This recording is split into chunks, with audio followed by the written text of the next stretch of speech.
How to add bio on OnlyFans. Hello everyone, welcome back to app tutorial.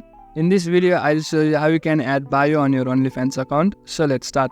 First of all, open OnlyFans and log into your account. You can use either the website or the app version of the platform.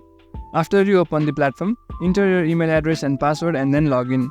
After you log into your account, you'll come to the home screen like this. Now in order to add bio, go to your profile by tapping on this profile icon on the bottom right.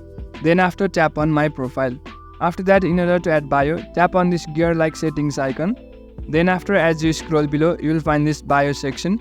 Now you can write whatever you want in your bio. For example, let's type something random. After you enter your bio, you can simply tap on the save option that you can see on the top right.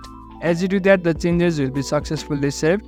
Then after, as you go back to your profile, you'll find that your bio has been updated. So in this way, you can add a bio on OnlyFans. That's it for the video. Make sure to subscribe to the channel for further similar videos and drop a like if you found this helpful.